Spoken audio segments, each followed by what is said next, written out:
بسم الله الرحمن الرحيم والحمد لله رب العالمين وصلى الله وسلم وبارك على سيدنا محمد وعلى آله وصحبه أجمعين.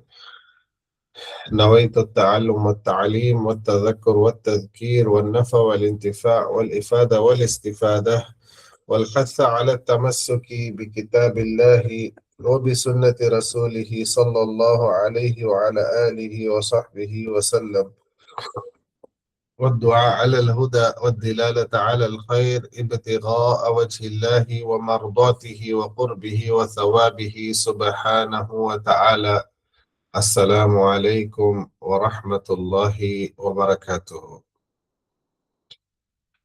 Bismillah, we continue inshallah ta'ala with our study of the Quran, specifically with regards to how to recite it, inshallah ta'ala.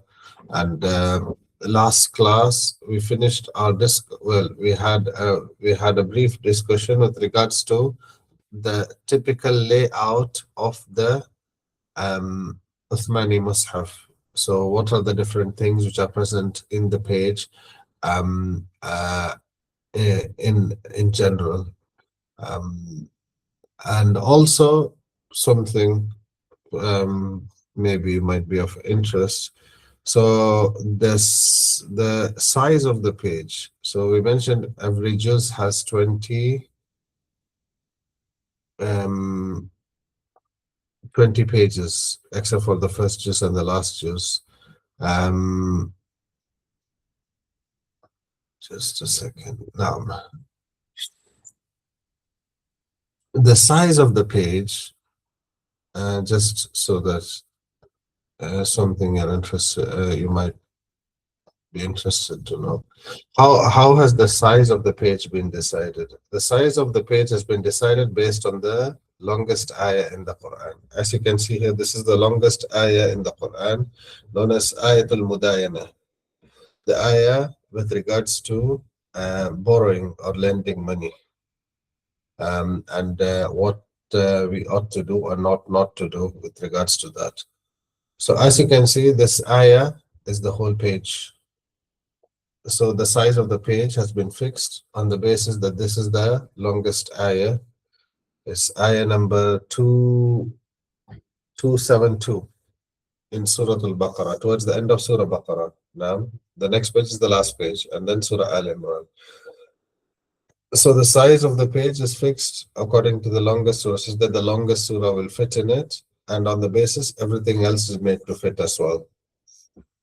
Now, so this is something which I forgot to mention in the last class, which might be of interest. Now, Bismillah, let's just continue. Now, so today, inshallah ta'ala, we begin with our discussion on Sajdah al-Tilawah. Sajdah al-Tilawah, this is something, there are specific verses in the Quran. There are specific verses in the Quran where there is either the command to prostrate, or there is a description, or there is a mention that of worshippers or believers prostrating, or disbelievers refusing to prostrate to Allah subhanahu wa ta'ala. So in these ayat, we are, once we have on reciting them or listening to them being recited, that we are required to prostrate. We are required to prostrate. According to the Hanafi madhab, it is wajib. It is wajib, and according to the Shafi'i madhab, it is sunnah that you prostrate. So these are different ayat, different verses in the Quran. The first one being at the end of Surah Al-A'raf, and the last one being at the end of Surah Al-Alaq, where there is a description, or where there is either the command to prostrate, or there is a description or a mention of believers prostrating to Allah subhanahu wa ta'ala, or there is a mention of disbelievers refusing to prostrate to Allah subhanahu wa ta'ala. And typically, as you can see in the Mus'haf, this one is in Surah Al-Alaq. What you're going to see are like three signs with regards to that verse of prostration. First one is to tell you exactly. So one, there is not a footnote, a side note telling you that there is an eye of sajda here, written sajda. And then within the text, you will see that there will be not an underline, but rather, for a lack of better word, an overline on top of the word, which once read, now the prostration becomes necessary or wajib. So it becomes necessary after that. So this overline, yeah. And then this symbol, like the symbol of musalla, this symbol is the place where you ought to do the sajda now. So that previous word, once you have read it, you have to do the sajda. But what is the right time to do it? The most appropriate time to do it is after here, at the end of the verse, at the end of this particular verse. So these are the signs which are going to tell you that you have to prostrate. With regards to prostration, there are a few things one ought to know. A prostration, again, there's a difference. Again, this is a bit of it between. So in the Hanafi madhab, it's recommended that you prostrate from standing, i.e., it's recommended, not necessary, i.e., if you are sat down reciting, then it's valid if you were to prostrate from your sitting position, but better to stand and then say Allahu Akbar, do your normal sajda, do your normal tasbihat, Subhana Rabbika al-A'la, Subhana Rabbil A'la, Subhana Rabbihil A'la, Subhana Rabbihil A'la, and then Allahu Akbar, and then that's it, it's finished. The sajda, what is required of you is finished. There's slight difference in the Shafi'i madhab. In the Shafi'i madhab, it's like you do a takbir as though you're going into prayer, and then you do the sajda, and then you come out of it with salams. It's slightly different. Again, though, if you follow the Shafi'i madhab, then best to refer to your teachers, inshallah ta'ala, with regards to the sajda to tilawah. May I ask a question about that? Yes, please, go ahead. You mentioned that it's recommended in the Hanafi madhab to do the sajda from a standing position, although it's okay if you're in a seated position. So my question is this: if somebody is in a seated position in the salah, would it be better for them, rather than going into the sajda, is it acceptable for them to stand up and then make the sajda? You mean they are Sitting. I.e., it's an optional prayer where they've chosen to sat down to pray? I was thinking maybe behind the imam. No, so you can only recite the Quran in prayer while standing. So you're not allowed to read, or it's makruh tahriman to read it when you're going or doing sajda, or when you're sat, because this is not what the Prophet sallallahu alaihi wasallam did. The Quran is only when you're standing. I was thinking somebody who might be injured, or they are elderly or weak, and they're in a seated position. Then there is no requirement. Then khalas, that a person who has an excuse he has the excuse to the extent of the severity of the issue. So yeah, for them, even if they nodded their head, would be sufficient. But that depends on the severity of the issue. Yeah, that's a separate discussion. Thank you. This is general. In general, and a sajda which is required of you within prayer, you have to do it within prayer. And sajda which is required of you outside prayer, you're reading by yourself, this is to be done outside prayer. They are separate things. They are separate things. Jazakallahu khairan. What else? If anyone has any questions, I will try to answer, inshallah ta'ala. Now, so it's recommended that you do the sajda immediately. It's recommended, but it's not a requirement. Why? Because it's possible you can delay. There is no, like, prayers have prayer times, whereas this sajda doesn't have a prayer, doesn't have a specific time, i.e., you have the rest of your life to do it, but recommended to do it. You might forget later, and a scenario where you cannot do it immediately, say for example you were reading or you listened to the ayah being read and they were not in a state of wudu, so obviously you cannot do. So the Sajdah Tilawah is like a prayer, is an incomplete prayer. It does not have all the pillars of the prayer, like Salatul Janazah. Salatul Janazah, what does it have? Of the pillars of prayer are what? The pillars of prayer are standing, reciting the Quran, ruku', sujud, ruku' bowing, sujud prostration, and the final sitting. These are the 5 pillars of the prayer. Janazah, Salatul Janazah, there's only one. There's only standing. There is no Quran. There is no bowing. There is no prostrating, and there's no final sitting. It's an incomplete prayer. Incomplete prayer in the sense, it's not like the other normal prayers. It's complete in and of itself as a prayer, the funeral prayer, the Janazah prayer. But when you compare it to everything else, it's incomplete. Likewise, the Sajdah Tilawah is also incomplete in the sense that you don't have the other aspects of a normal prayer. But everything else needs to be done the same. Like, you need to have wudu, you need to face the qibla, you need to cover your aura, your nakedness, and there shouldn't be impurities on you, on your body, or on your clothes, or on the place of your prostration. So those normal rules will apply. Those normal rules will apply as would be evident. But Sajdat al-Tilawah, there's only one. There's no doing it twice. According to the Hanafi madhab, there's only once. You just do Sajda once and it's finished. And it's finished. Yeah,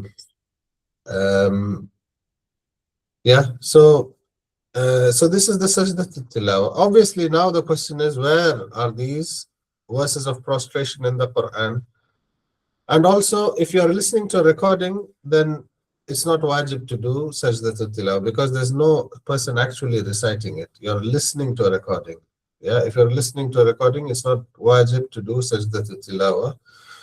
Whereas if you recite it yourself, or if you hear someone else recite it, or if you hear a live feed, like for example, you hear on the microphone that you may not be able to hear the Imam, you might be very far away in a different part of the mosque, if it's a huge mosque, but you've heard him read over the microphone. Or it might also apply to a live feed where you're hearing the actual, you have heard the actual person reading. So in that case, it will become wajib upon you to do the prostration. And also, as a general rule, it is adab, it is from etiquette, that you don't read the Quran loudly in the presence of others, especially if you know that this will disturb them, let alone annoy them. It's not from adab to do that. Why? Because you're now causing the other person to be in a state of blameworthiness, or you're forcing them to now listen. Because if you hear the Quran, you should not now treat it like something else, like something ordinary. So if there are others, then you shouldn't raise your voice with your recitation, especially if you know that this will annoy them in some way. And this is more so the case with the verses of prostration, because if you raise your voice with the verses of prostration, now you have now made it wajib upon them to do a sajda, and you have made wajib upon them something which Allah subhanahu wa ta'ala had not made wajib upon them, i.e. And this is not necessarily a good thing to do. This is not it's not good thing. It's disliked that a person should read an ayah of sajda and make others now having to prostrate. Now,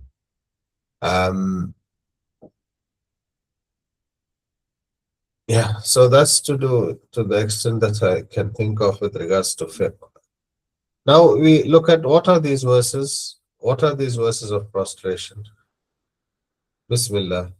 So there are in the Uthmani Mus'haf, there are 15 verses which are marked. 15 verses which are marked where one is required to do prostration.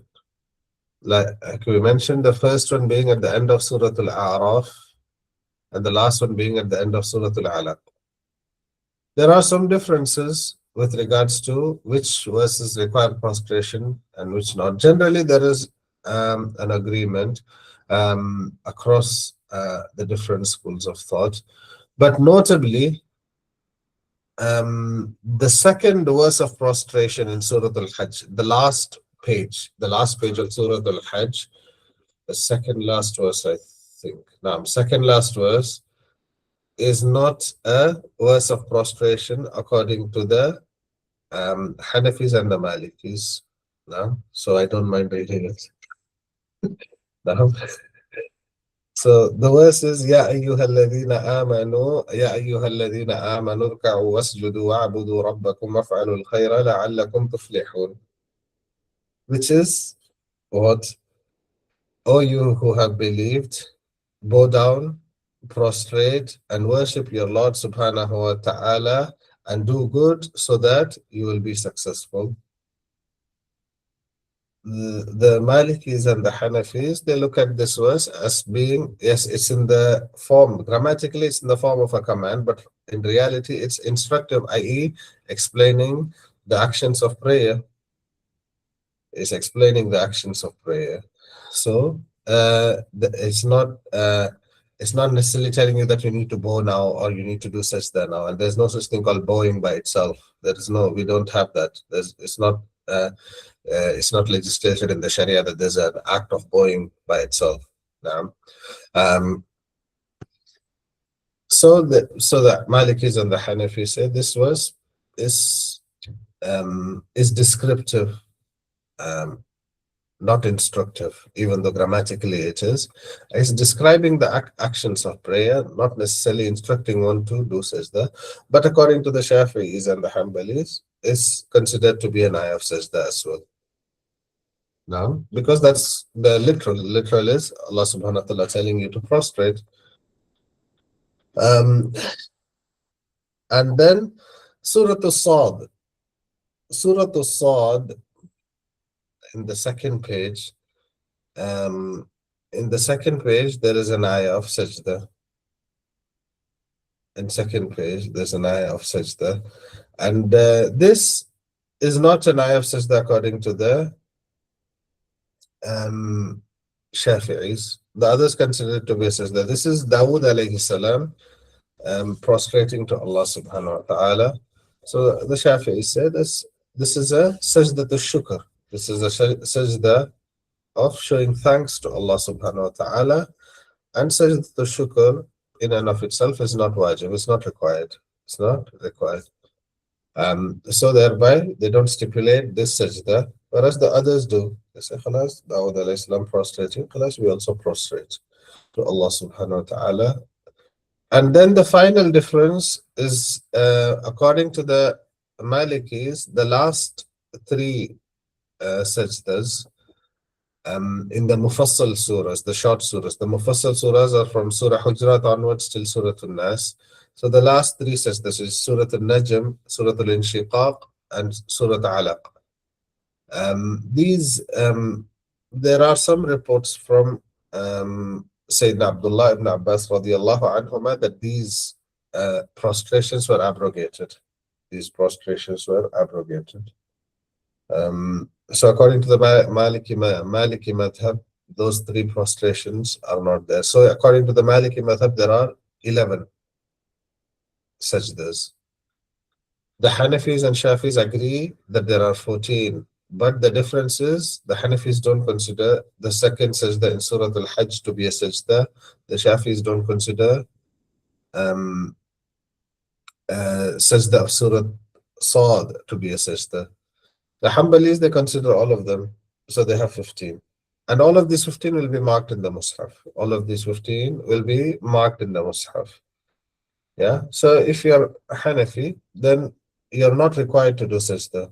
You're not required to do Sajdah um, at the second Sajdah of Surah Al-Hajj. Especially in prayer, you must not do it, because if you do it, then you would have added to the prayer something which is not wajib. You have added something. So you shouldn't do that in prayer if you're reading that ayah. Yeah. So this is to do with where are the ayahs of sajda in the Quran. Something you might have noticed, what you might have noticed is some of the verses you see a range. Yeah. So, like for example, Surah Al-Isra, the verse is from 107 to 109. What does that mean? What does that mean? That means that so the end of the end of verse 107, for example, here in Surah Al-Isra. So if you were to read this part of the verse, then it becomes wajib that you prostrate. So you read the whole verse and you read the verse till the end. Now it's become wajib that you prostrate. But the appropriate place to prostrate is two verses later. Why? Because the remaining two verses describe the narrative. They continue in the narrative and describe this prostration, and they continue in the same narrative. So thereby, the appropriate place to prostrate is after that is complete. As you can see in the translation below. As you can see in the translation below. I don't necessarily want to read it yeah, it's if you were to read it in English as well, likewise you'd have to prostrate. I mean, read it. No, again, reading is by making a sound. This is called reading. With regards to the Quran, with regards to your prayer, with regards to our understand, when we talk about fiqh, reading is a recitation by the movement of your tongue and making a sound. This is called reading. That which you do with your eyes, which we generally call reading in English, is not reading, it's looking. Reading means recitation. Whereas in English, we generally understand reading to be that which you're looking at, not necessarily that which you're reciting alone. So whenever we use the word, I should have mentioned this earlier, whenever we use the word reading with regards to Quran or prayer, it means reciting with your tongue, not thinking about it in your head or looking with your eyes. This is not considered reading. So in prayer, for example, unfortunately, there are people who do this. Now, if you were to stand in prayer and you're thinking about Surah Al-Fatiha, the prayer is not valid. There's no one who said it's valid. That you're thinking about the prayer. You're thinking about Surah Fatiha, you're not reciting it with your tongue. Yeah? Anything and everything that you're required to read in prayer, you have to recite it with your tongue. Otherwise, it's called thinking. It's not reading.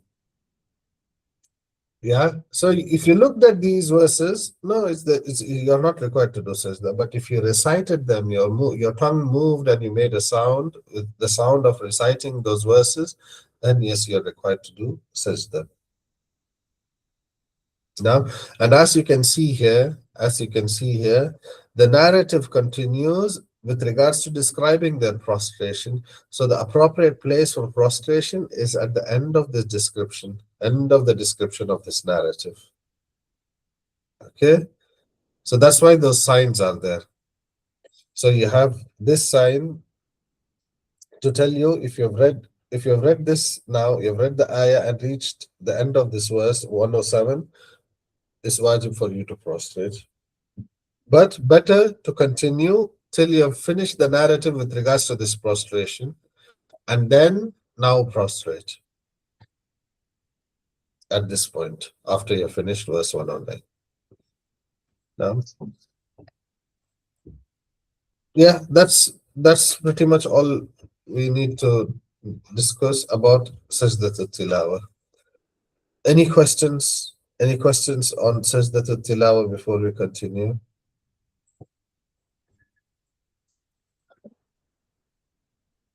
Any questions? Tamam, khairan. Sorry, Ustad, I got a question. I was trying to unmute myself. I wasn't able to. Yes, please. So question is, Assalamu alaikum first. Wa alaikum If I'm in my car and I'm driving and I'm listening to the verses of prostration, and does that mean I have to go back now for all the time that I'm prostrated? So two questions. Firstly, if you're listening to a recording, there's no requirement to prostrate. Yeah, you're listening to a recording, so there's no requirement to prostrate. The other question with regards to all the times you may have recited the Quran and you have not prostrated, according to the other madhabs, it's sunnah. So if you didn't do it, that's fine. But according to the Hanafi madhabs, you must. But it's not qada. Why? Because there's no time after which there's no time running out for this, like a prayer. It's not qada. It's not something which has passed you by. You have the rest of your life to do it. Sure. Yeah, if you wanted to do it, khalas, you estimate and do the sajdas. But it might be fine if you just according to the other methods, you're not necessarily sinful. But going forward, definitely, when you read or listen to it live, then definitely do it. Okay, so and follow-up question is this: for those mudarris that teach the young children, when they are teaching them, do they have to sort of very good question. So in that case, so if you're even not just that, even if you're like memorizing, you're going to repeat it again and again. So all of that you do once. Okay, got you. Yeah, but if you spoke in between, you did something else, and then you came back again to repeat the ayah, then khalas, it's a separate prostration, because it's no longer the same recitation. No? Yeah, understood. Jazakallah khair. Okay, Jazakallah khair. Good questions. Anything else? Assalamu alaikum. Can I ask a question about what you mentioned at the end with regards to reading and thinking, whereas the reading is defined as you have to physically move your tongue? Yeah. If you allow me to give you a scenario, and also it's based on 2 points in Salah. Yeah. There's a hadith that says Salah without Fatiha is invalid. However, if you are behind an Imam, then the Salah of the Imam is sufficient. Correct. So if we can create the scenario that we're behind the Imam in Salah, and let's just say it's Salat al-Maghrib, and you join late. So the Imam has already completed 2 rakats. Then you join for the final rakat, and the Imam finishes the Salah. So you still need to do 2 rakats. So you stand up and begin the Qiyam, but because you was behind the Imam and you didn't switch back to reciting, you're saying it inside your heart. No, like you're not reading. Does this mean that you need to repeat that prayer? Or is it to sahwi enough to fix it? So usually, if it's 1 or 2 prayers, then you'd probably be told to repeat the prayer. But if it's a lot of prayers, and it's going to be very difficult for a person, generally, if the issue of an act being incorrect according to one madhab, especially the madhab one is following, the general rule is that if it is like if it's not going to cause too much difficulty for the person to repeat the act, then the person will be told to repeat the act. But if it is going to cause too much difficulty, if they've done something like for a long time, and it's going to cause the person a lot of difficulty now to redo all of those things, then usually what would be done is to look at if there is any validity at all across the different schools. If there is any way that this can be somehow considered to be valid. If there is any validity, if there is any scope to consider this act valid, khalas, then the person will say, khalas, consider it to be valid, but going forward, don't do it. Um, but with regards to the scenario you mentioned, again, we have diverged, but khairan, inshallah ta'ala. The scenario you mentioned, once the Imam has finished his prayer, now you are no longer behind the Imam. Yeah, and you're not Once you reading finish aloud. so now you have to read. You have to read. Yeah. You have to read for yourself, i.e., you have to recite. So, like the same way you recite in a silent prayer, you recite so that only you can hear, not such that others can hear, Yeah. only so that you can hear. So that's recitation. That's Yeah. recitation. No, like just thinking about it is not recitation. Yeah. And Yeah. if you was to do that and then you realize your mistake in the prayer, how would you fix it? Would you have to repeat the prayer, or can you just do sajda to sahwi? Yeah. In the you should have recited at least some Quran in each rakah. So in each rakah, at least something of the Quran is fard, not the entire Fatiha. According to the Hanafi madhab, according to the Shafi madhab, the entire Fatiha is fard. According to the Hanafi madhab, not like Allah subhanahu wa ta'ala says in the Quran, فَقْرَأُوا مَا تَيَسَّرَ مِنَ الْقُرْآنِ in Surah Al-Muzammil, with regards to describing the prayer, read whatever it is that you can of the Quran. So the bare minimum, something of the Quran must be there in the standing for that rak'ah to be valid, for the prayer to be valid. And if they left out the Fatiha, then the Fatiha is wajib, as the hadith you mentioned, لا صلاة لمن لم يقرأ بأم الكتاب وبفاتحة الكتاب. Because that now, meaning the prayer is incomplete. He left out a wajib. So then that person will have to do sajdah to sahu if they left it out unintentionally. If they left something wajib intentionally, then they have to repeat the prayer. And the prayer is valid. So sajdah to sahu it's called the sajdah of forgetfulness. It's literally only if you forget. If I left something out intentionally, which is wajib, which I'm required to do in the prayer, then I cannot claim that I forgot it. I did it intentionally. Yeah. So so all of these things you study in prayer, in the fiqh of prayer. Hopefully there's some benefit in mentioning some of these things. Khairan, inshallah ta'ala. Barakallah feek. Anything else? Anything else? خيرا إن شاء الله تعالى.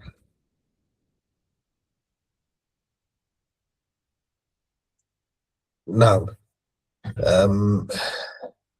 with regards to reciting the Quran, now we're trying to get closer to the topic. Of the very, like we mentioned probably before, of the very first commandments which were issued to the Prophet sallallahu alaihi wasallam, and by extension the Muslims, after Iqra, to recite, is وَرَتِّلِ الْقُرْآنَ تَرْتِيلًا at the beginning of Surah Al-Muzammil, meaning recite the Quran properly, tartil. So the word tajweed is a term not necessarily used in the sense that we use it now, like many of the terms which we use, because these sciences were not there as independent sciences in the time of the Sahaba radiallahu anhum. The term which is used in the Quran for tajweed is tartil, tartil. And Allah subhanahu wa ta'ala says, وَرَتِّلِ الْقُرْآنَ تَرْتِيلًا, recite the Quran properly. And it is reported that Sayyidina Ali radiallahu anhu was asked, what does Allah subhanahu wa ta'ala require of us when He commands us to recite the Quran with tartil? And it is reported that he radiallahu anhu said that tartil is tajweed al-huruf wa ma'rifat al-wuquf. Tajweed al-huruf wa ma'rifat al-wuquf. Tajweed, jawwada yujawwidu tajweedan, jawda is quality. is to make something good. Jayyid is to make something good, i.e., to recite or to articulate or to pronounce the letters clearly, correctly. Is the proper pronunciation of letters, and ma'rifatul wuquf, and knowing how to stop, i.e., how to stop and start. Knowing how to stop and start and where to stop and start. So doesn't matter if a person can articulate the sounds of a language correctly, so long as they do not know what are appropriate places for them to pause, like this, obviously. So you were expecting me to continue, but I just stopped. And the meaning of what I was saying was not complete. Yeah, so thereby stopping in the midst of or stopping whilst the meaning of what is being recited is incomplete, or starting from where the meaning is not complete, these detract from one's recitation. These detract from one's recitation. So both need to be present. Both need to be present. The proper articulation of letters and also knowing where to start and stop, and also how to start and stop, which is a part of articulation, but proper articulation. But the key thing is knowing where to start and stop. And for this, no doubt, one needs to know the Arabic language. Yeah, one needs to know the Arabic language. But there are signs which are put into the Mus'haf, which have been put into the Mus'haf, which are going to help us knowing where to start and where to stop. And these are going to generally help you in the vast majority of cases, except for places where it's like too long, where you'll inevitably have to stop because you'll run out of breath. But there are going to be signs in the Mus'haf which are going to help you do that. There are going to be signs in the Mus'haf which are going to help you do that, which we are going to look at. But before we do that, we just need to mention that there are different types of breaks possible in one's recitation. There are different types of breaks possible.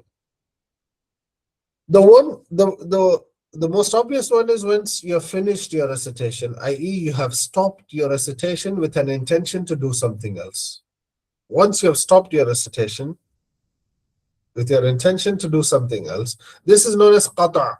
This is not that you have ended your recitation. So this kind of break is like basically you have ended your recitation with the intention to do something else. Okay, and this should not happen in the middle of a narrative. This should not happen in the middle of a narrative, as we will see. And then you have waqf.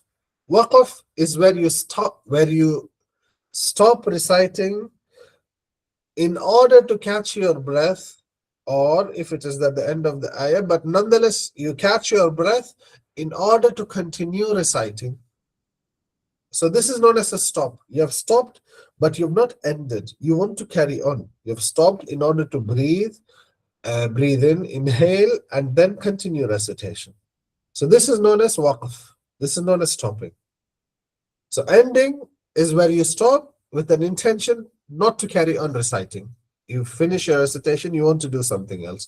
Stopping is where you stopped in order to inhale and continue with your recitation. And there is a third one which is known as a sakt, which we will not discuss in today's class. We'll discuss the next class, inshallah ta'ala. Sakt is known as a pause. There are specific places in the Quran where one is required to pause, not allowed to carry on continuously. You pause your recitation without breathing. And this is from Revelation. This is how the Prophet ﷺ taught us.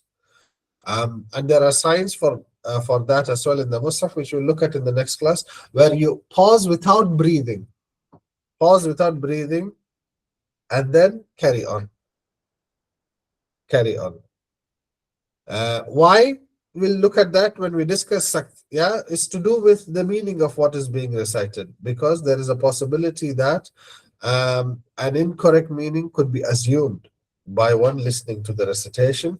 So there is a pause which is necessary there, which you have to do without breathing, and you carry on. Without breathing, and you carry on. So these are the three types of breaks possible in the recitation. One is qata', where you're ending your recitation, you intend to do something else. Waqaf, which is you stopped in order to inhale so that you can carry on. Or a sakt, or a pause, where you literally just paused your recitation, you're not breathing, and then you continue.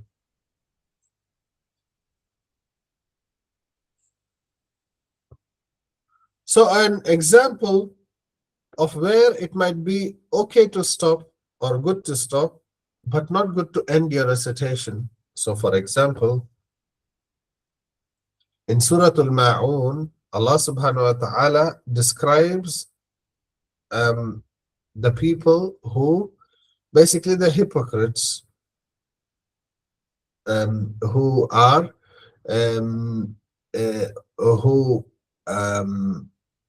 not eager to do good deeds, who are not eager to do good deeds.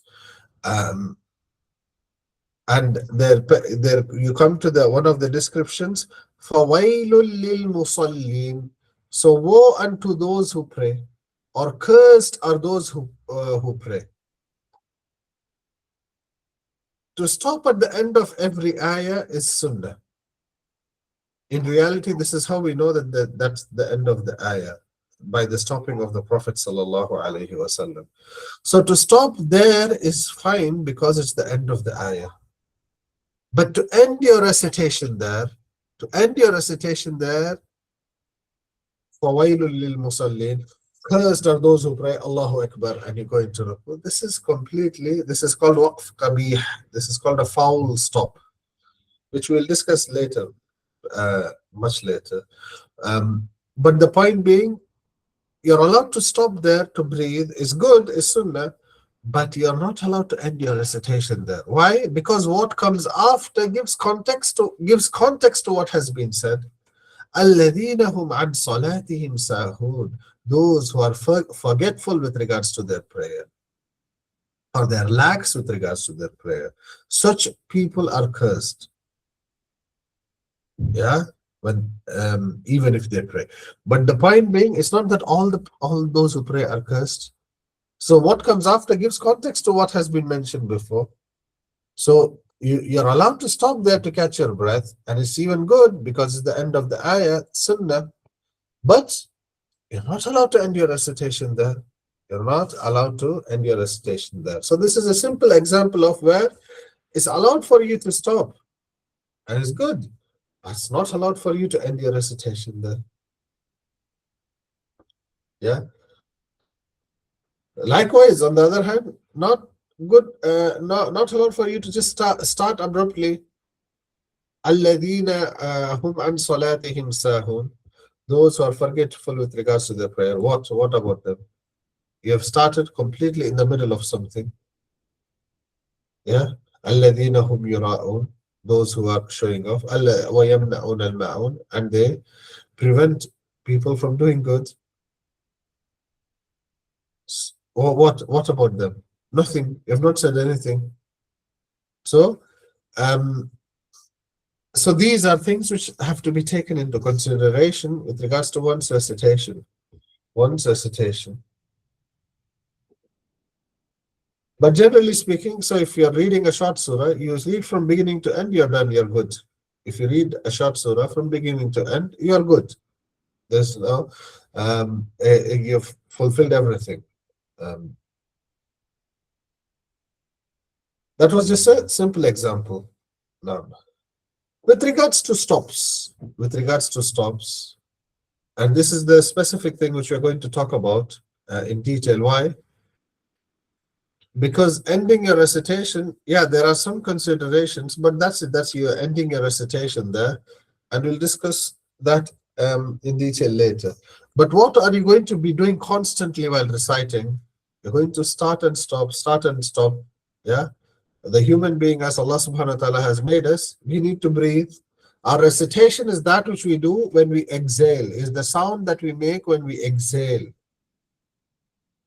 Then we inhale so that we have breath, and then we use that breath in order to recite. So it is not possible for you to continue reading without breathing. So you inhale, and then what you do when you exhale is what you're reciting. The sound that you make when you exhale is your recitation. So thereby it is necessary for you to stop. Now, as human beings, we are bound by necessity to stop. And these stops can be one of four types. One of four types. What are they? Look, we'll do the last one and leave it because it's not necessarily relevant to us. The fourth one is waqf intivari. Is the stop that one does if they're doing jama' al-qira'at, if they're reading according to different recitations together, they are reciting them together. There is a way to do it. There is a way to do it to the teacher. Typically you do that to a teacher. Recite in one manner, and there is an order in which you go through the recitations. There is an order as well.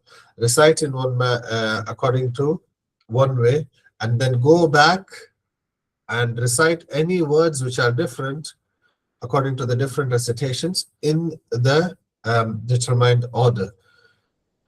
So this stop that you do in order to go back is called waqf intivari. So you've stopped, not because you've run out of breath, not because of for any other reason other than that, to go back and read those words according to the different recitations in the order which is generally agreed upon. But that's not relevant to us. Yeah, so we leave that aside. The third one is waqf ikhtibari.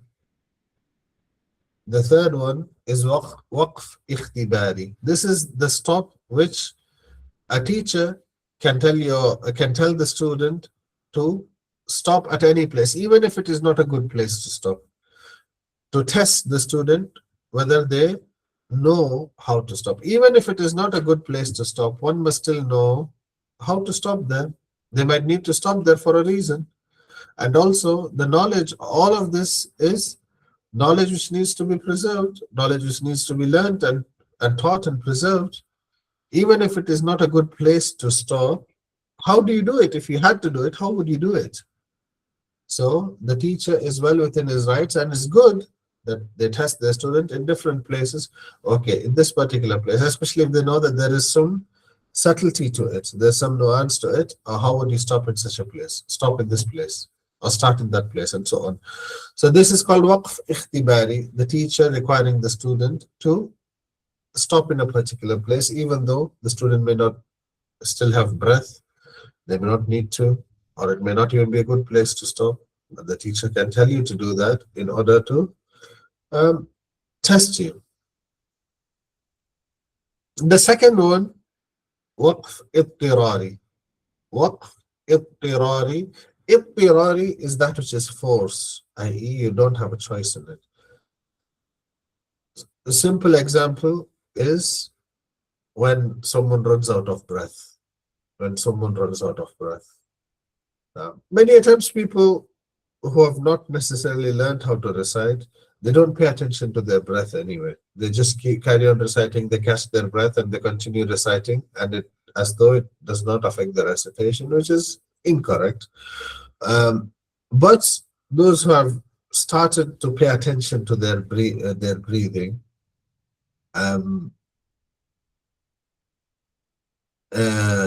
they might feel for some reason that they need to read until they are out of breath. It's possible that someone feels this. But this is not required of us, nor is it recommended. No, it's not recommended either. Say, for example, if you want to travel from one place to another, yeah, if you want to drive from one place to another, say I want to go from Liverpool to London, for example, yeah, I'm going to either first option, make sure that I have enough gas in the tank, I have enough fuel for the journey to get to my destination. Or what is the next best thing I can do? Is that I will stop at a fuel pump before I run out of fuel, so that I can top up and continue to my destination.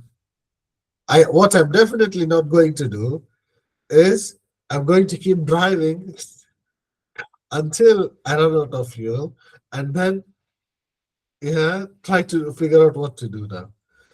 Yeah.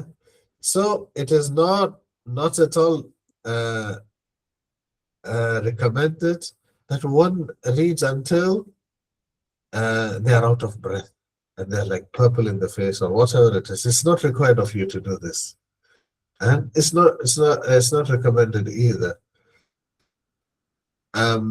So you should stop while you still can, while you still are in, you still have some gas left in the tank. Stop, breathe, and then continue. And how to do that, going back a little, what to do, we'll discuss all of those things later. But the point being here, you shouldn't read until you're out.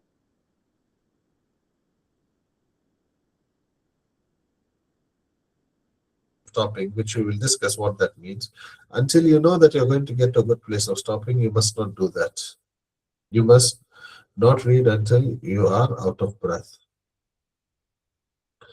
And this is one of the, and this will get better as you continue to read. This will get your ability to read longer will get better as you continue to read. And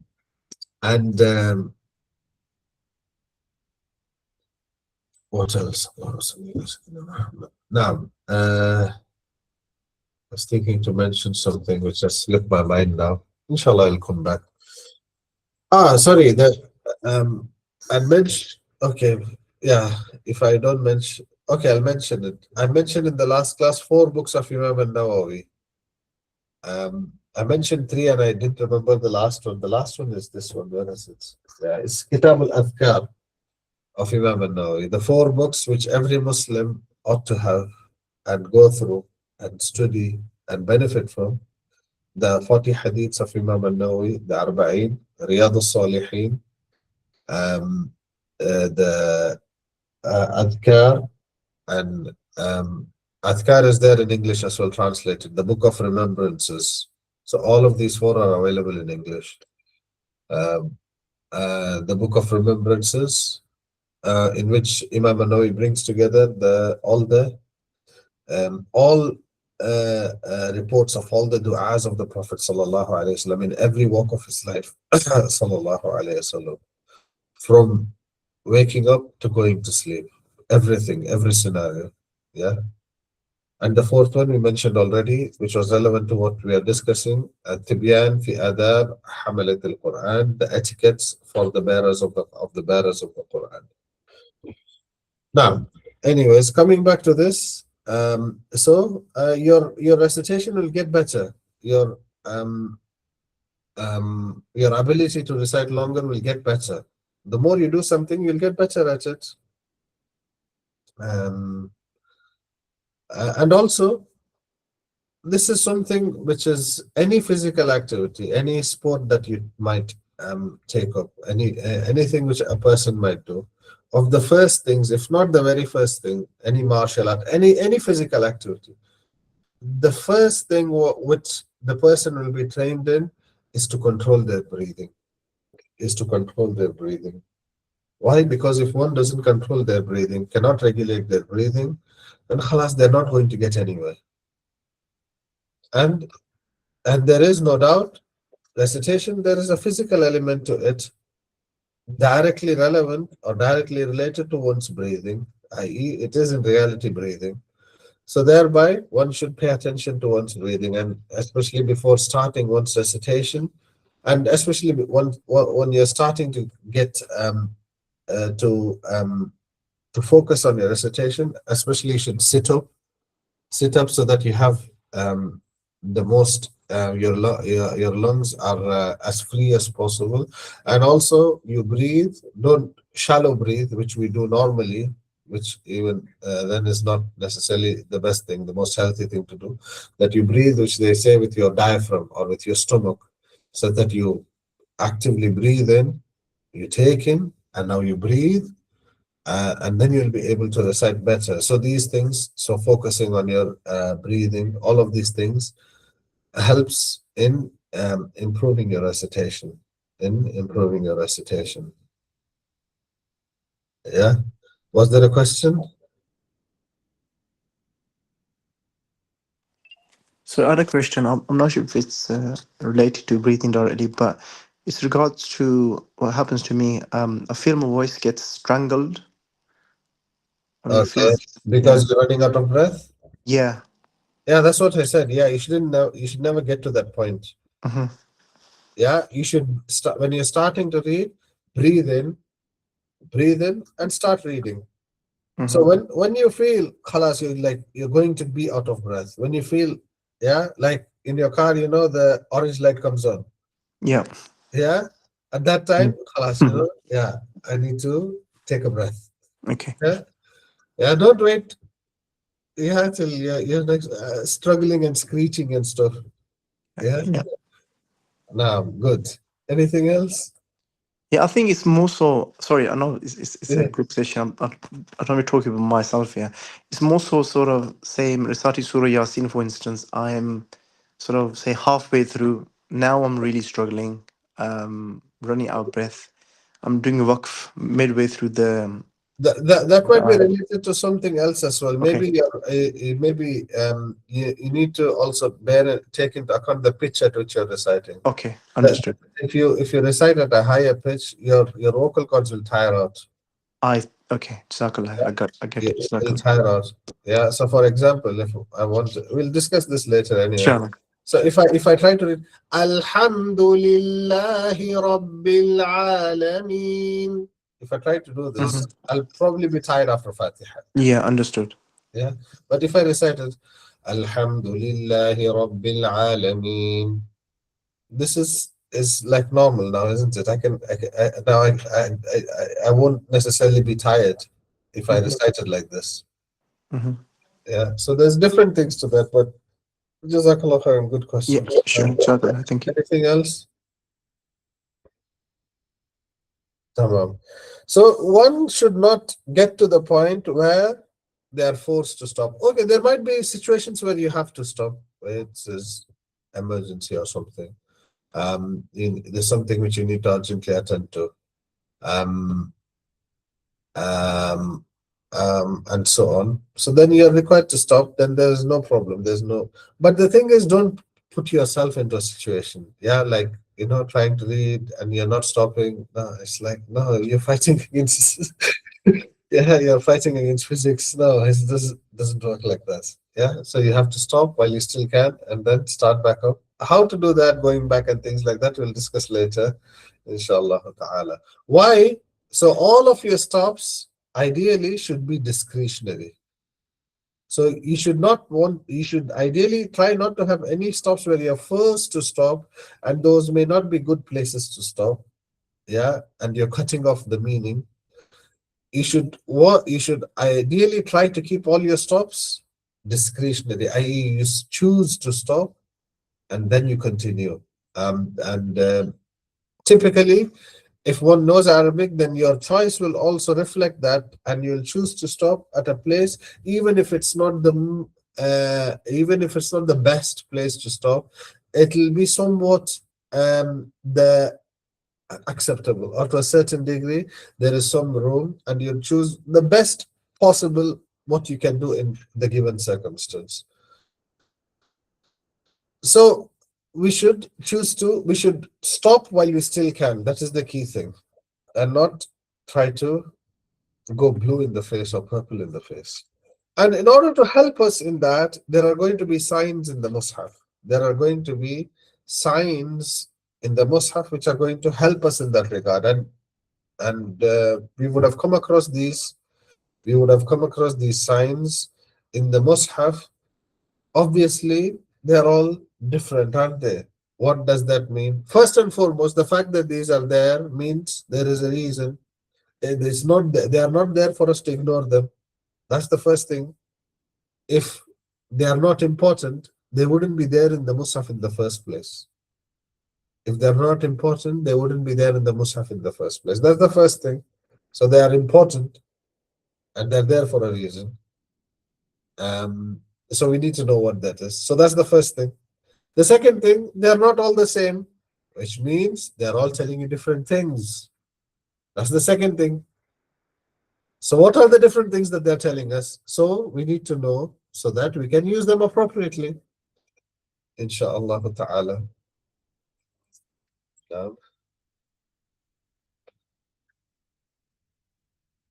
Now, so we'll do a bit and then we'll finish, inshallah ta'ala.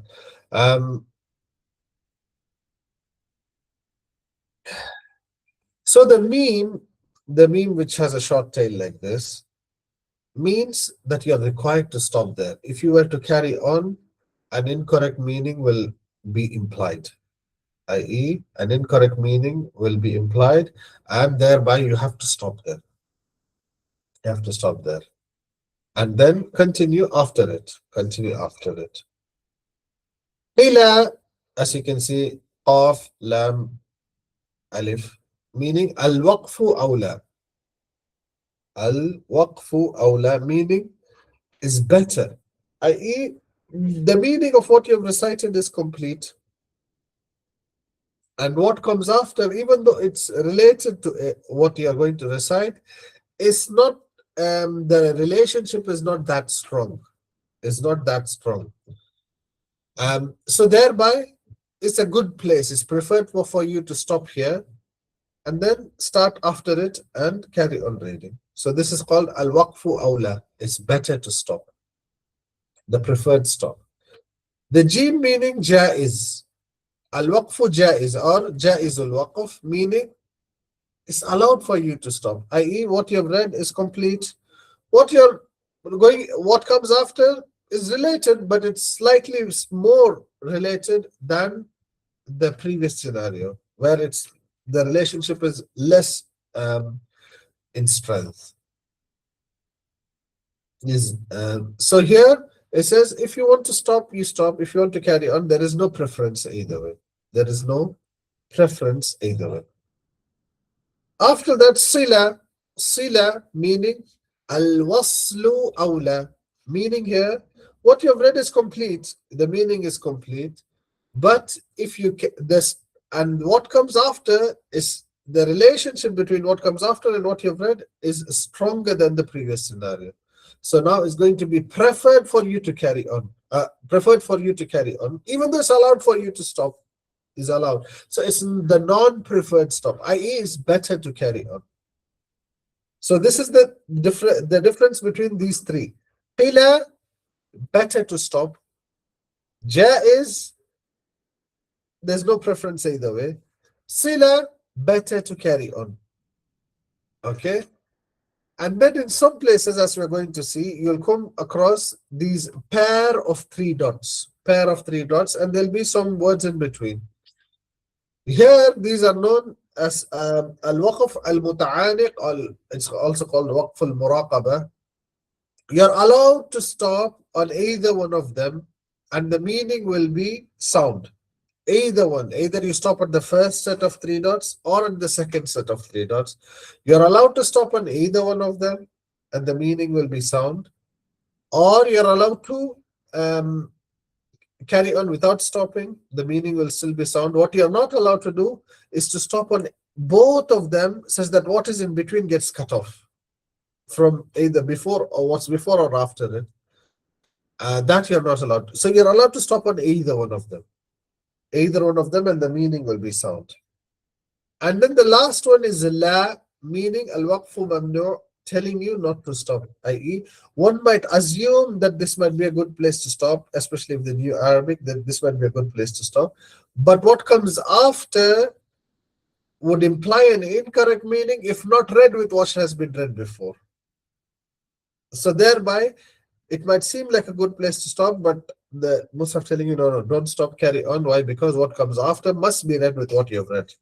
Even though what you've read already seems fine to stop. So these are the different signs. So you have the meme, with a short tail telling you that you cannot stop. Sorry, you must stop. Afwan, you must stop. The qila telling you better to stop. The jim telling you both are equally fine. Sila telling you better to carry on. And the pair of three dots, you are allowed to stop on either one of them, but not both. And the la telling you don't stop, carry on. Okay. And then we're going to look at some examples for these, which we will do.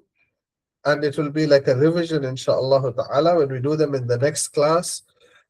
Next class will be, so next week, I don't think I will be able to do a class because the last 10 days, there's some the classes which are going on, which I'll be attending, inshallah ta'ala.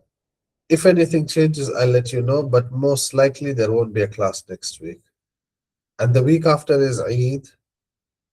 So then it will be the week after that, inshallah ta'ala, where we'll continue. But that will be, the classes will go back to the normal times. We'll continue them on Saturday, inshallah. Saturday, but 7:30 UK time. So Saturday, 7:30 UK time. It will be after. So it will most likely be after 2 weeks. Most likely next week there won't be a class. And then the week after is Eid. 7:30 p.m. UK time, inshallah, yes. So, yeah, so if this is, in that case, we'll finish here, inshallah ta'ala. And then what we have mentioned here we'll recap it when we come back after a couple of weeks and continue, take it from there, inshallah ta'ala. So in the meanwhile, please remember, we should remember each other in our du'as, especially in these blessed days and nights that are left. Inshallah ta'ala, we meet again after Ramadan bi'idhnillahi ta'ala. اللهم انفعنا وارفعنا بالقرآن الكريم واجعله لنا إماما ونورا وهدى ورحمة. اللهم ذكرنا منه ما نسينا وعلمنا منه ما جهلنا وارزقنا تلاوته آناء الليل وأطراف النهار واجعله لنا شفاء وشفيعا وحجة يا رب العالمين. وجزى الله عنا سيدنا محمدا صلى الله عليه وعلى آله وصحبه وسلم ما هو أهله. وجزاكم الله كل خير والسلام عليكم ورحمة الله وبركاته.